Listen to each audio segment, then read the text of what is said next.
Hello বন্ধুরা, আসসালামু আলাইকুম। Welcome back to my channel Monalisa Akter. তো আজকে আমি করে দেখাবো পাকা কলার কলা বড়া রেসিপি আর কি। পাকা কলা দিয়ে অনেক সময় দেখা যায় গাছের কলা যদি বেশি অতিরিক্ত হয়ে থাকে আর কি, পেকে যায় একসঙ্গে 2-3 ফানা, তাহলে আমরা কিন্তু অনেকগুলো কলা অনেক সময় নষ্টও করে ফেলি। তো এই দেখো, আমারও ঠিক সেই অবস্থাই হয়েছে। আমার গাছের কলা এক ছড়া কলা আর কি পেকে গিয়েছিল। তো এই যে এখন খেয়ে না পেরে অনেকগুলো কলা কিন্তু একসঙ্গে পাকলে একটা অসুবিধাই হয়। তো এই যে সকালবেলা বাচ্চাদের জন্য, বাচ্চারাও খাবে আমরাও খাবো, তার জন্য একটা নাস্তার দুর্দান্ত একটা নাস্তার রেসিপি তৈরি করে এখন তোমাদের দেখাবো। দেখতেই পেলে আমি 6টা কলা এখানে নিয়েছি, আর এবং খুব সুন্দর পাকা কলাগুলো কিন্তু আমি বেছে বেছে নিয়েছি, যেগুলো একটু বেশিই পেকে গিয়েছে। তো দেখো, হাত দিয়ে কিন্তু আমি এভাবে দারুণ করে ম্যাশ করে নিয়ে আমি এখানে 1/3 কাপ চাউলের গুঁড়ার সুজি, মানে যে ভাতের চালটা আছে সেই চাউলের গুঁড়ার সুজিটা, আমি চালটা সেলে সুজিটা বের করে নিয়ে 1/3 কাপ সুজি দিয়েছি। দেখো, কাছ থেকে দেখালাম। তো 1/3 কাপ সুজি দিয়ে আমি ভালো করে একটু কলাটার সাথে ম্যাশ করে নিব, মেখে নিব সুন্দর করে।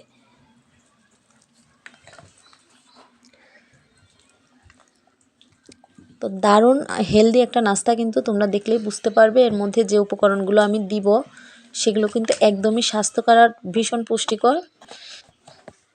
আর কলাগুলোও কিন্তু ফেলানো যাবে না, কলাগুলো প্রপার ইউজ হবে, আর দুর্দান্ত একটা নাস্তাও হয়ে যাবে সকাল সকাল।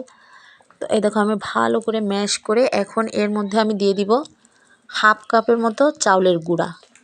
তো যে কোনো চাউলের গুঁড়া নিলেই হবে। আমি এখানে ভাতের যে চাল অর্থাৎ সেদ্ধ চালের গুঁড়াটাই নিয়েছি, কারণ আমার ঘরে সেদ্ধ চালের গুঁড়াটাই ছিল, যার কারণে আমি নিয়েছি। এখানে আতপ চালের গুঁড়াও নেওয়া যাবে, কোনো অসুবিধা নাই।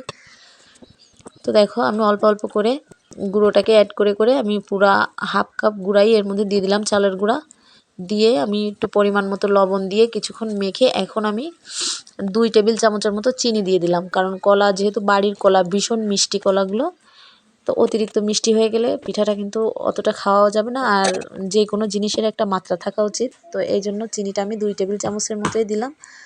আর দেখো, আমার ব্যাটারটা কিন্তু একটু শক্ত শক্তই মনে হচ্ছে। এইভাবে যদি ভেজে নেই আমি, তাহলে বড়াটা হবে, কোনো অসুবিধা হবে না, কিন্তু অতিরিক্ত শক্ত হয়ে যাবে।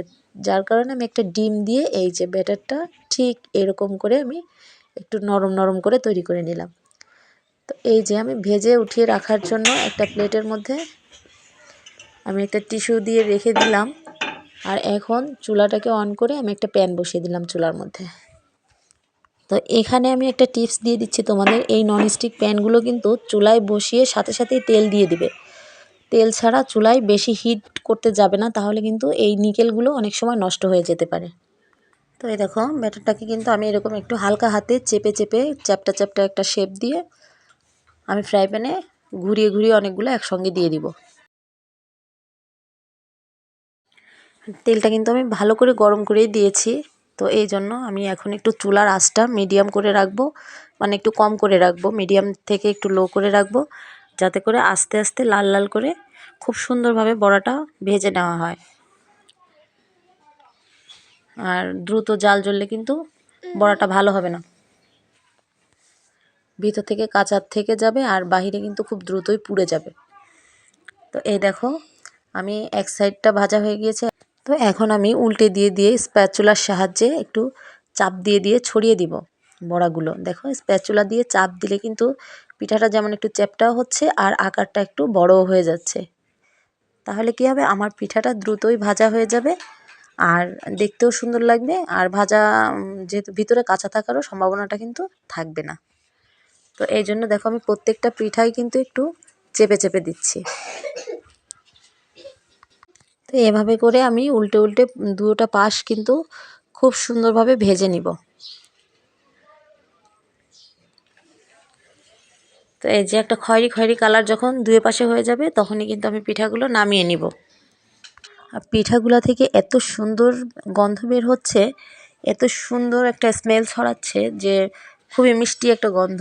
তো এর মধ্যে যেহেতু কলা দেওয়া হয়েছে, ডিম দেওয়া হয়েছে, তো তার জন্য একটা মিলেমিশে কিন্তু একটা খুব সুন্দর একটা ফ্লেভার ছড়াচ্ছে।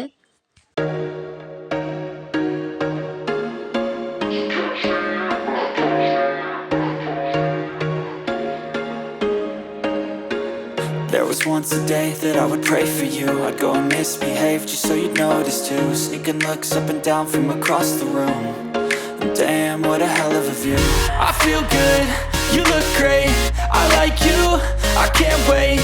A first time, a first day. তো দেখো ভাজা কিন্তু হয়ে গিয়েছে। এখন আমি এগুলোকে উঠিয়ে নিব, উঠিয়ে প্লেটের মধ্যে রেখে দিব। আর বাকি ব্যাটারগুলো আবার একই সিস্টেমে আমি দিয়ে দিব। তো দেখো দারুণ হয়েছে, কিন্তু ভাজাগুলোও দারুণ হয়েছে আর টেস্টটাও তো ভালোই হবে, দেখেই বোঝা যাচ্ছে। তো খেয়ে অবশ্যই তোমাদেরকে আমি জানাবো কেমন হলো। তো দেখো একই সিস্টেমে কিন্তু আমি আবার ব্যাটারগুলো দিয়ে দিলাম, আর আমি 2বার করে ভেজেই সবগুলো পিঠা তৈরি করে নিলাম। এই দেখো ঝটপট নাস্তা একেবারেই রেডি।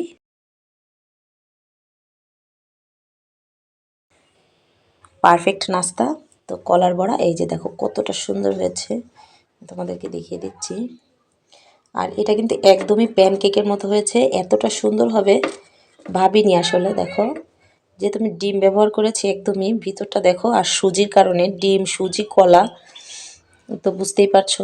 দেখো ভিতরটা একদম কিন্তু মানে একটা কেক কেক ভাব হয়েছে, আমাদেরকে দেখাচ্ছি। অনেকে কিন্তু বলে যে কলার বড়া ভাজার পরে দাঁত দিয়ে টেনে ছেঁড়া যায় না, এরকম শক্ত টাইপের হয়ে যায়। তো এইভাবে ভাজলে আশা করছি একদমই তা হবে না, আর একদমই একটা কেক কেক কেক ভাব পাবে। তো দেখো এই যে আমি ভেঙে তোমাদেরকে দেখিয়ে দিচ্ছি, প্যান কেকের মতোই অনেকটা হয়েছে, আর খেতেও কিন্তু দুর্দান্ত হয়েছে। তো তোমরা অবশ্যই ট্রাই করো, ট্রাই করে আমার কমেন্ট বক্সে কমেন্ট করে জানাবে যে কেমন হলো। দারুণ টেস্টি হয়েছে, আমি একটা খেয়ে দেখলাম, ভীষণ মজার হয়েছে। তো বন্ধুরা আমার রেসিপিটা যদি তোমাদের একটু হলেও ভালো লেগে থাকে তাহলে প্লিজ আমার ভিডিওটিতে একটা লাইক দিয়ে আমার চ্যানেলটাকে সাবস্ক্রাইব করে আমার চ্যানেলটার পাশে থেকে যেও। তো দেখা হচ্ছে নেক্সট কোনো ভিডিওতে, সেই পর্যন্ত সবাই ভালো থেকো, সুস্থ থেকো, আল্লাহ হাফেজ।